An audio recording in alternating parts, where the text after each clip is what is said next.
Bueno, continúo porque otra vez se volvió a parar este video. Son los problemas de no estar preparados para un evento así, como transmitir todos nuestros estudios en línea. Y como les decía, pues la situación de que todo el mundo use las redes en este momento, pues se saturan, por supuesto. Ok, espero que se estén conectando conmigo. Les decía yo que la sangre de Cristo no es un fetiche. Por años se ha utilizado indiscriminadamente. Usamos la sangre de Cristo como si fuera un amuleto, una fórmula mágica para frenar un tipo de mal. La Real Academia de la Lengua Española dice que un fetiche es un objeto al que se le atribuye la capacidad de traer buena suerte a quien lo usa o lo posee, ya sea un ídolo, un amuleto, un tótem o un talismán. Y eso no es la sangre de Cristo. Les decía yo también hace un momento que hay personas que piensan que por poner la Biblia debajo de su almohada tendrán dulces sueños, romperán con el insomnio, con las pesadillas, o gente que piensa que poner la Biblia en el Salmo 91 en la puerta de su casa les va a dar protección contra el mal, y entonces nadie podrá entrar a su casa, ningún mal.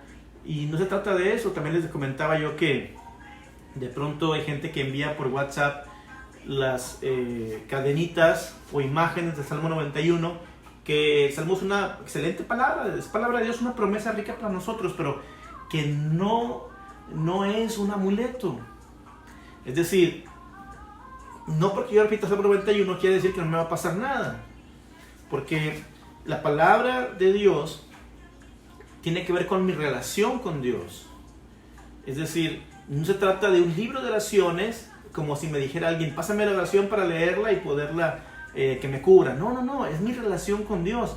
Tú podrás saberte la Biblia de memoria, pero si no tienes relación con Dios, pues entonces no vas a ningún lado.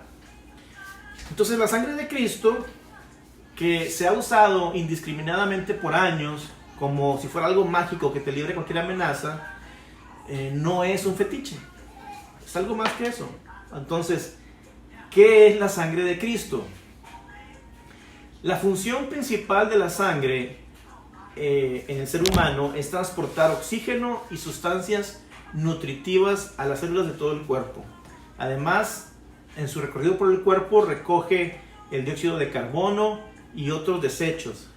La sangre está compuesta por un 55% de plasma, un 43% de glóbulos rojos y un 2% entre glóbulos blancos y plaquetas. Así que la sangre actúa como conector y transportador de sustancias básicas para el correcto funcionamiento del organismo. Esa es nuestra sangre. El ser humano tiene esa sangre que recorre y esas son sus funciones. La sangre de Cristo es la misma sangre que tú tienes, pero es sangre santa, por supuesto. El ser humano tiene entre 5 y 6 litros de sangre promedio en su cuerpo. Va a variar un poco, pero es un promedio que tenemos de sangre en nuestro cuerpo. Así que, suponiendo que Jesús tuviera 6 litros de sangre en su cuerpo al momento de haber sido crucificado, esos 6 litros de sangre fueron suficientes, fueron derramados y fueron suficientes para limpiar todo el pecado del ser humano en todo tiempo y lugar. Es decir, la sangre de Jesús es suficiente para limpiar todos los pecados de todo el ser humano en todo tiempo y lugar. Ahora, eso es la sangre de Cristo. Los corderos que eran sacrificados, los animales sacrificados para el perdón de los pecados en el Antiguo Testamento, su sangre era la que redimía el pecado. La sangre de Jesús es la que nos redime el pecado a todo el mundo, a los que fueron antes de nosotros y a los que serán después de nosotros. Esa es la sangre de Jesús. Ahora, ¿qué significa ser rociados por la sangre de Cristo? La palabra griega para rociar es rantizo, que traducida pudiera decir como purificados. De hecho, en Hebreos 10:22 dice así: acerquémonos con corazón sincero, en plena certidumbre de fe, purificados los corazones de mala conciencia y lavados los cuerpos con agua pura. Es decir, aquí usa la palabra rociar como purificar los corazones de mala conciencia. Entonces empezamos a ver que rociar tiene que ver con la purificación. En el rociamiento de la sangre, en el Antiguo Testamento, la purificación era muy relacionada con esto. En el templo y en el culto en el Antiguo Testamento se lograba por medio de rociamiento de sangre el acceso a Dios. Se rociaba sangre para poder accesar a Dios. Entonces, este principio de rociar es sombra para el simbolismo de la limpieza espiritual que recibimos a través del rociamiento de la sangre de Jesucristo. Es decir, en el Antiguo Testamento se rociaba con sangre para que el pueblo tuviera perdón, para que cada persona tuviera perdón, y eso es una sombra, es decir, una figura de lo que ahora vivimos en Cristo, que al rociarnos con su sangre somos purificados y tenemos acceso delante del Padre.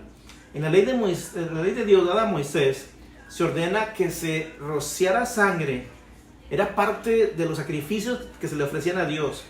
La sangre se recolectaba en utensilios exclusivos para eso. En ocasiones se hacía con las manos y en otras se hacía a través de un hisopo o manojo de ramas atado a una vara de cedro.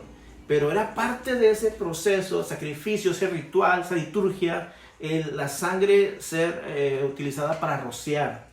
Así que en el Antiguo Testamento, cuando se dedicó el tabernáculo y después el templo de Salomón, se purificó o dedicó con sangre cada utensilio dentro del templo. Se rociaba también a los sacerdotes, a los levitas para ser purificados y consagrados a la vez.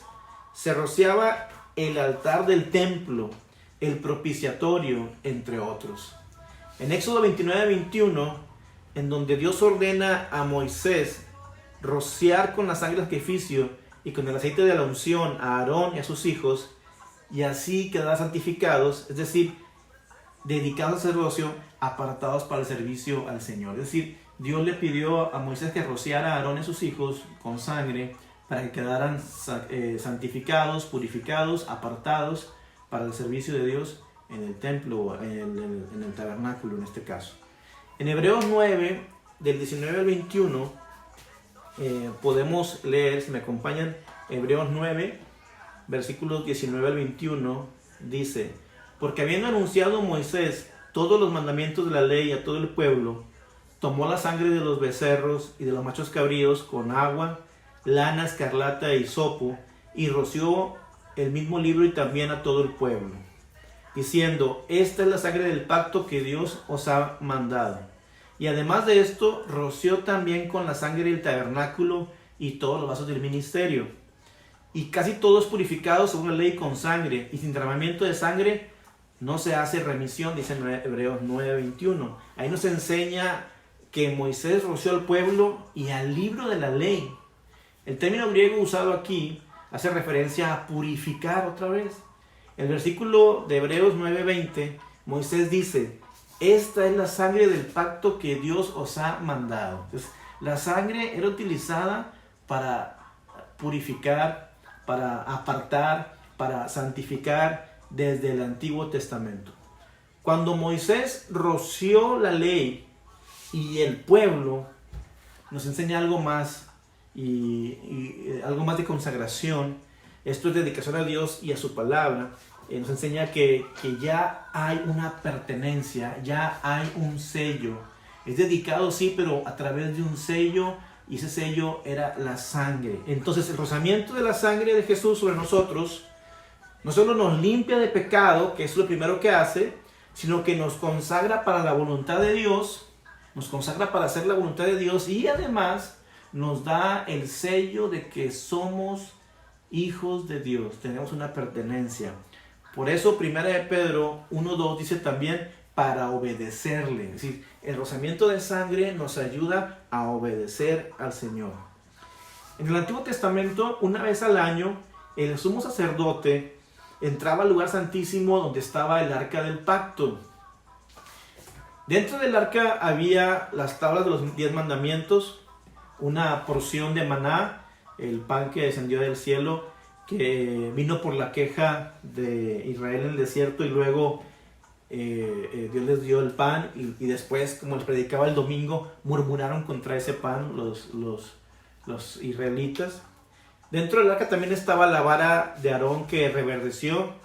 Esto sucedió cuando Coré, Datán y Abiram se rebelaron contra Moisés y contra Aarón, y ahí estaba la vara. Y bueno, dentro del arca estaban esos utensilios, estos símbolos, y todo esto era testimonio de la desobediencia del pueblo.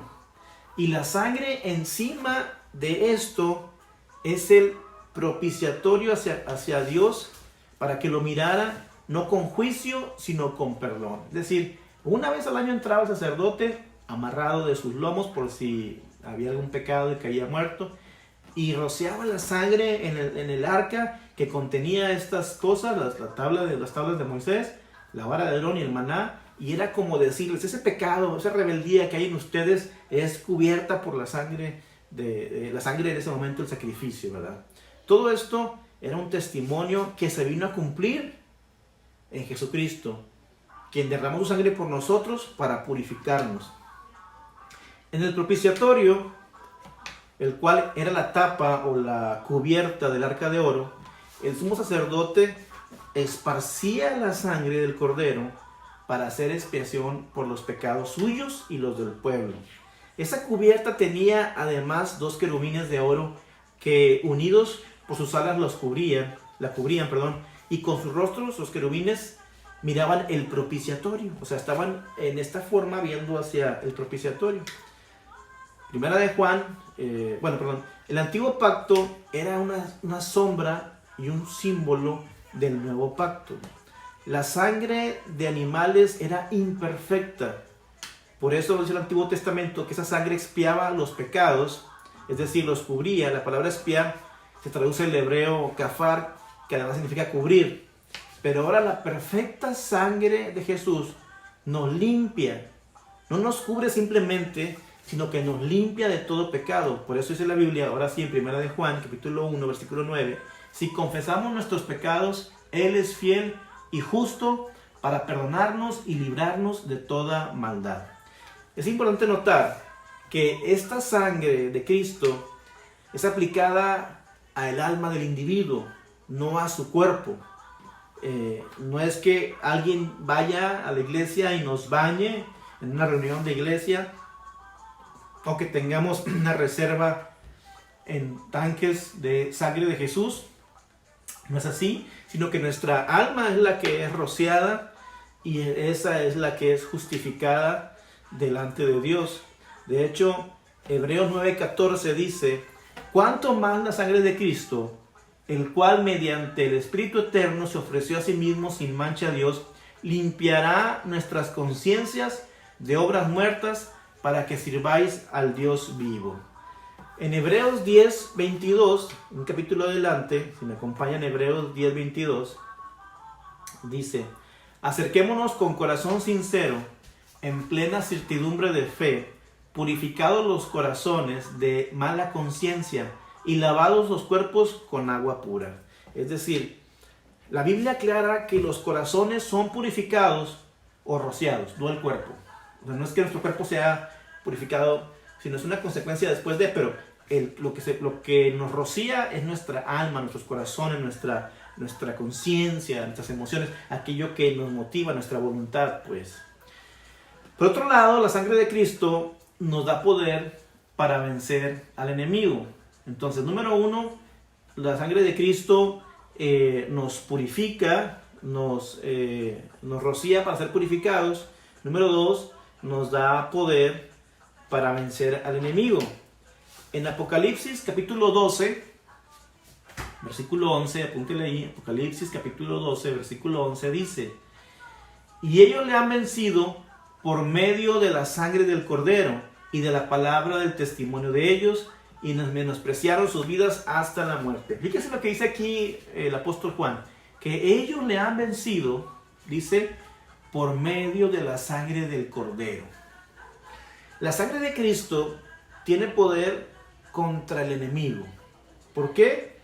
Pues porque es el instrumento que lo venció en la cruz del Calvario.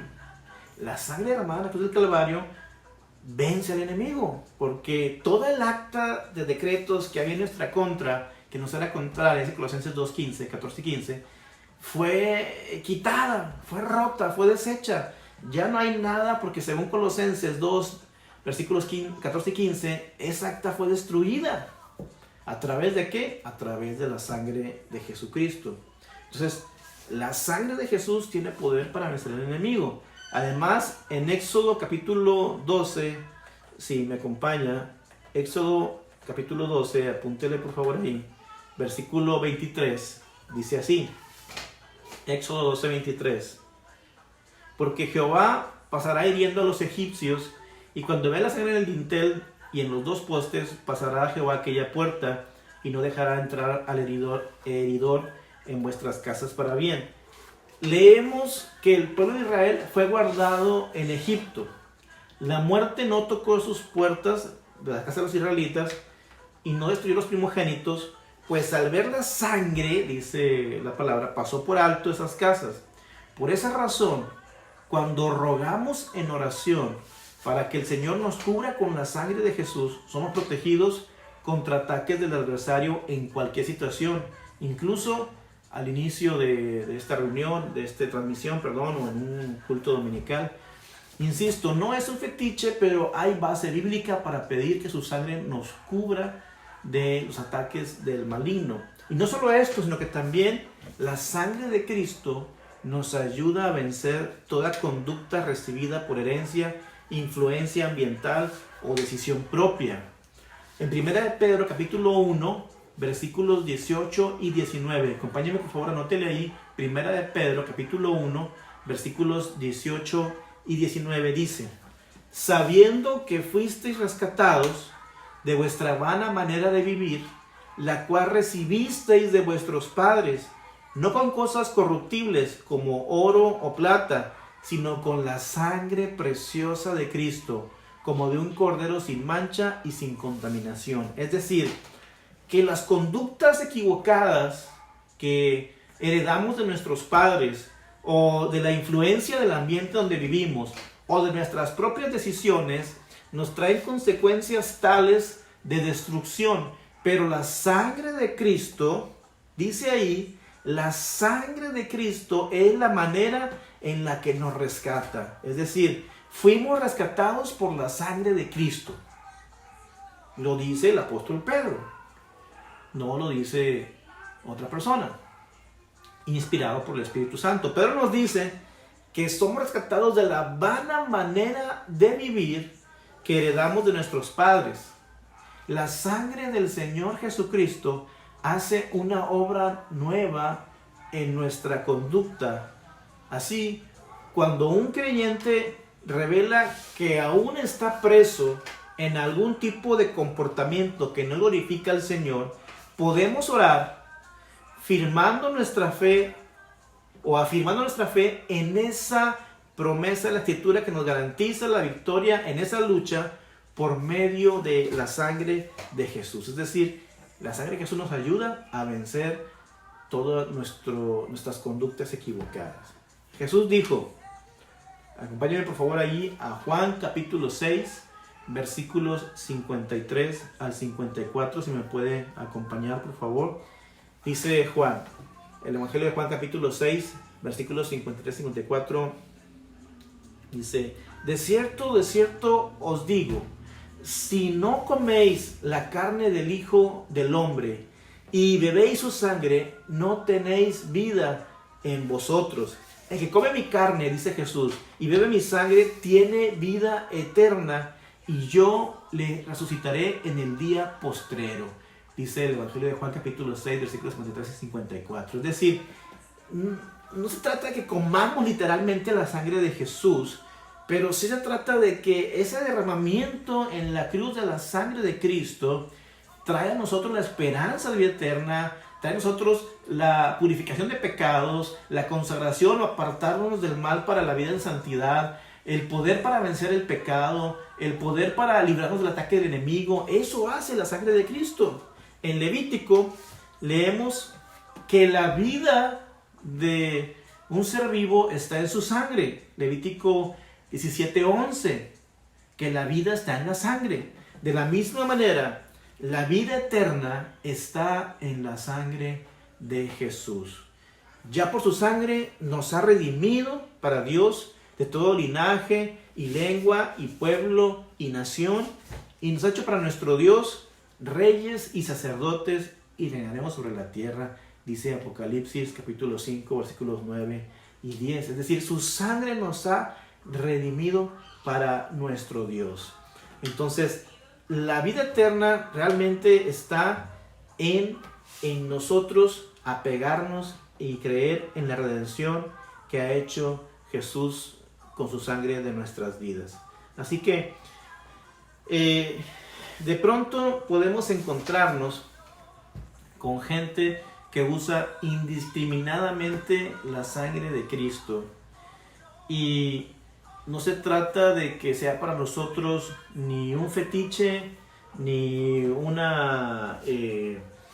amuleto del cual podamos estar nosotros confiando, ¿verdad? No se trata de que sea una seguridad de que cualquiera pueda pronunciar y no tiene relación con Cristo. No, la sangre de Jesús es efectiva para aquel que está redimido por Él, aquel que vive en comunión con Dios. Todo este poder tiene la sangre de Cristo y mucho más que no conocemos, pues dice el apóstol Pablo que ahora vemos como espejo oscuramente, pero después le veremos a Él cara a cara y conoceremos las cosas como son. Entonces yo estoy totalmente convencido de que podemos clamar a la sangre de Jesús, pedir a la sangre de Jesús que nos libre de todo mal, que haga de nosotros personas totalmente renovadas nuestro entendimiento, purificados nuestros corazones, libres de las contaminaciones del mundo y también con el poder para vencer nuestras malas conductas. Esa es la sangre de Jesús, no el amuleto que a veces queremos usar. No podemos nosotros grabar en una estampa, en una figura, en una imagen, en un pedazo de metal o de madera, y poner donde esté esta imagen de la sangre de Jesús, no habrá ningún mal, ningún daño tocará la morada. No se trata de eso. Yo no puedo ir a Jerusalén y comprar una gota de sangre de Jesús o una espina de la corona de Cristo y pensar que eso me va a librar de cualquier maldad, poder del enemigo o lo que haya. No, aquí la sangre de Cristo tiene un simbolismo en nuestra vida espiritual. Nos libra de nuestro propio pecado, nos limpia, nos purifica. Además, nos da el poder para vencer nuestras tentaciones. Además, nos libra del enemigo, de ataques del maligno, y por si fuera poco, nos ayuda a vencer también cualquier conducta que hayamos heredado o que hayamos tomado la decisión. Así que la sangre de Jesús es mucho más de lo que algunos quieren manejar como un amuleto. Me encanta a mí cuando Pedro dice que, apóstol dice Pedro, ser rociados con la sangre de Jesucristo. Ser rociados con sangre. En este momento no va a venir nadie a aventarnos una gota de sangre, pero nos habla en el sentido obviamente espiritual. Nos habla en el sentido de poder nosotros entender que cuando venimos a Dios y le pedimos perdón, quien nos justifica, quien nos redime, quien nos perdona es Jesús a través de su sangre. Yo entiendo que a veces en nuestra desesperación clavamos la sangre de Jesús pensando que eso es como un amuleto mágico, como algo que guardamos en la cartera y no, hermanos, tiene otra función. Jesús es esa sangre tan preciosa, como dicen los himnos antiguos, ¿verdad? Preciosa sangre es la de Cristo Jesús. Así que cuando usted sienta temor, sienta usted desesperación o esté en enfermedad, usted clame al Señor con todo su corazón. Y si en algún momento Dios le pone en su corazón cubrirse con sangre de Cristo, hágalo no como un fetiche, sino como la palabra de Dios lo ha revelado, donde hemos ahorita leído aquí, que dice que si confesamos nuestros pecados, Él es el Hijo para perdonarnos de toda maldad y que la sangre de Jesús nos cubre, ¿verdad? Entonces, y al final seremos vencedores, como Apocalipsis capítulo 12, versículo 11 dice que ellos le han vencido por medio de la sangre del Cordero. Es decir, podemos vencer toda prueba, podemos vencer el coronavirus, podremos vencer nuestros temores que vienen a nuestra mente, a nuestra cabeza, a través de la sangre del Cordero. Pero acuérdese, la sangre del Cordero es esa muestra de sacrificio, esa redención, esa consagración, esa protección que ha traído Dios sobre nosotros.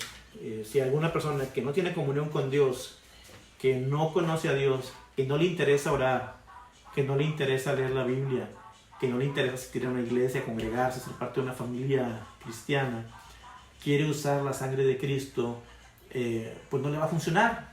Es decir, si hay una persona que va por el mundo pecando, robando, mintiendo, alcoholizándose, adulterando, es decir, fornicando, teniendo pleitos, inmadurez, y de pronto se siente preocupado por una circunstancia y clama la sangre de Jesús, pues no le va a funcionar porque no es un amuleto. Quiero concluir con esto. Ni la Biblia, ni la sangre de Jesús son fetiches. Fue lo que dije desde el principio de este estudio. Aquí lo importante es tener una comunión con Dios. Porque, insisto, si usted lleva una vida desordenada, una vida en la que poco le importa a Dios, y utiliza la sangre de Jesús para ser librado, no le va a servir de nada. Recuerdo ese pasaje de Hechos cuando unos hombres quisieron echar fuera un demonio, y entonces el demonio les habla, les dice, pues, ¿tú quién eres? ¿Verdad? Conocemos a Pablo y no sé quién más, y el Dios de ellos, pero pues tú quién eres, ¿no? Entonces no podemos pensar que alguien que tiene una vida desordenada en el alcohol, en la mentira, en el robo, en la fornicación, venga y diga, me cubro con la sangre de Cristo y ya, estoy protegido. No, porque no se trata de eso. Aquí es una comunión con Dios.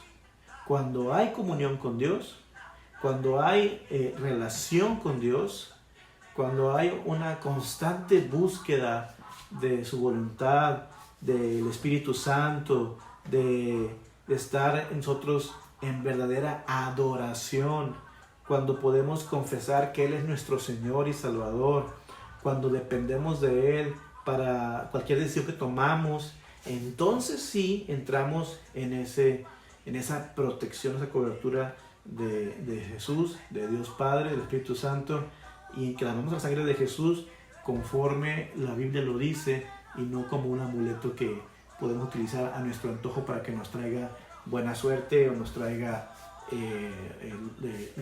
lo que deseamos en este momento, como librarnos del virus que está circulando, el coronavirus.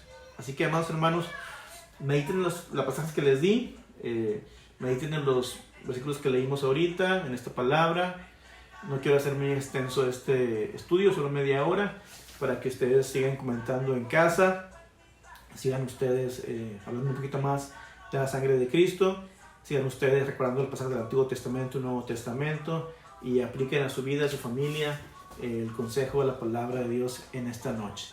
Yo les invito a que tengan confianza en que esto va a pasar, en que esta crisis epidémica va a pasar, y que seremos una iglesia tan triunfante como éramos antes. Seremos más triunfantes después de esta situación tan terrible que estamos pasando.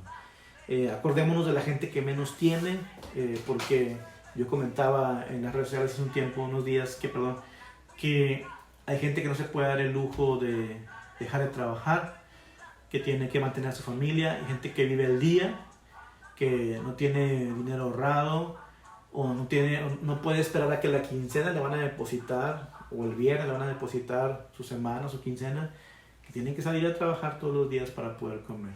Entonces acordémonos de esas personas, oremos por ellas, oremos por la gente que tiene enfermedades crónicas degenerativas o crónicas como diabetes, hipertensión, asma, que son gente más propensa a tener una crisis con esta enfermedad. Oremos por los pastores que están preocupados por sus iglesias, por todo por la gente mayor. Sabemos que tenemos mucha gente mayor en las iglesias.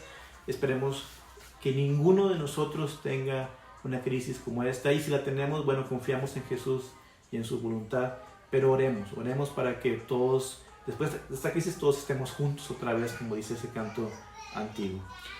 Quiero que escuchen este himno, y los dejo con este himno, y los vemos el jueves. El jueves 7:30 de la tarde estaré dando un estudio que se llama La Escalera de la Fe. La Escalera de la Fe, que nos habla del crecimiento que Dios espera de nosotros. Dulce comunión en Jesús nuestro Salvador. Tengamos comunión con Cristo. Comunión con Dios nos va a dar libertad del pecado, de la maldad y del coronavirus también. Señor les bendiga. Buenas noches.